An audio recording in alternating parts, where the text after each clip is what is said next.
অসংখ্য বন্ধুদের নল বঙ্গবন্ধু বিচলিত হলেন না। তিনি বজ্রকণ্ঠ বললেন, কি কাজ করা আমার ছিল। বঙ্গবন্ধু আবার বলল, বেয়াদবি করছিস কেন, আমাকে কোথায় নিয়ে যাবি। এরপর কিছু দূর সিঁড়িতে যাওয়ার পরে সামনে বলল বজলুল হক ও মেজর নূর। নিচে স্টাইল গানের গুলিতে বঙ্গবন্ধুর মুক্তি সাজা করে দিয়েছিল সেই ঘাতকেরা। বেগম মুজিব যখন পরিবারের অন্যান্য সদস্যদের নিয়ে বাথরুমে আশ্রয় নিয়েছিল, তখন ঘাতকেরা যখন গেট ভাঙতে ধরল, তখন বেগম মুজিব বললেন, মরলে সবাই একসাথে মরিবে, এই বলে তিনি দরজা খুলে দিলেন। বেগম মুজিবকে যখন সিঁড়িতে টানতে টানতে ঘাতকেরা নামাচ্ছিল, তখন দেখলেন বঙ্গবন্ধুর নিচের দেহ সিঁড়িতে পড়ে আছে। বেগম মুজিব ফোনকে দাঁড়ালেন এবং বললেন, আমি কোথাও যাবো না, আমাকে এখানেই মেরে ফেলুন। তাকে 2 তলায় নিয়ে গিয়ে স্টেশন গানে গুলিতে তার উপর ফাঁসলা করে দেওয়া হয়েছিল। শেখ জামালের মাথার গুলি করে উড়িয়ে দেওয়া হয়েছিল। শেখ নাসির বলেছিল, আমি তো রাজনীতি করি না, আমি তো ব্যবসা করে খাই। তাকেও পাশে রুমে বসার মিথ্যা সান্ত্বনা দিয়ে বাথরুমে নিয়ে গিয়ে গুলি করা হলো। মৃত্যুর সময় সে একটু পানি চেয়েছিল, কিন্তু তাকে পানি দেওয়া হয়নি। পানির বদলে তাকে আবার গুলি করে হত্যা করা হয়েছিল। ছোট্ট রাতের কাঁদতে শিকার বলতেছিল, আমি আমার মায়ের কাছে যাবো, আমি আমার মায়ের কাছে যাবো।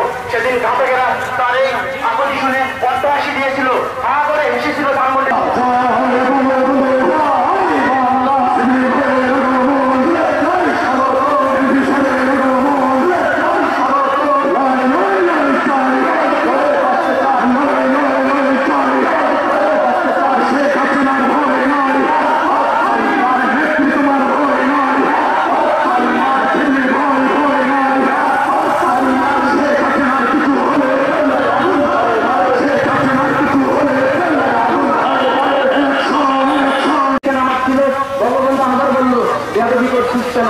আমাকে কোথায় নিয়ে যাবি। এরপর কিছু দূর সিঁড়িতে যাওয়ার পরে সামনে বলল বজলুল হক ও মেজর নূর। নিচে স্টাইল গানের গুলিতে বঙ্গবন্ধুর মুক্তি সাজা করে দিয়েছিল সেই ঘাতকেরা। বেগম মুজিব যখন পরিবারের অন্যান্য সদস্যদের নিয়ে বাথরুমে আশ্রয় নিয়েছিল, তখন ঘাতকেরা যখন গেট ভাঙতে ধরল, তখন বেগম মুজিব বললেন, মরলে সবাই একসাথে মরিবে, এই বলে তিনি দরজা খুলে দিলেন। বেগম মুজিবকে যখন সিঁড়িতে টানতে টানতে ঘাতকেরা নামাচ্ছিল, তখন দেখলেন বঙ্গবন্ধুর নিচের দেহ সিঁড়িতে পড়ে আছে। বেগম মুজিব ফোনকে দাঁড়ালেন এবং বললেন, আমি কোথাও যাবো না, আমাকে এখানেই মেরে ফেলুন। তাকে 2 তলায় নিয়ে গিয়ে স্টেশন গানে গুলিতে তার উপর ফাঁসলা করে দেওয়া হয়েছিল। শেখ জামালের মাথার গুলি করে উড়িয়ে দেওয়া হয়েছিল।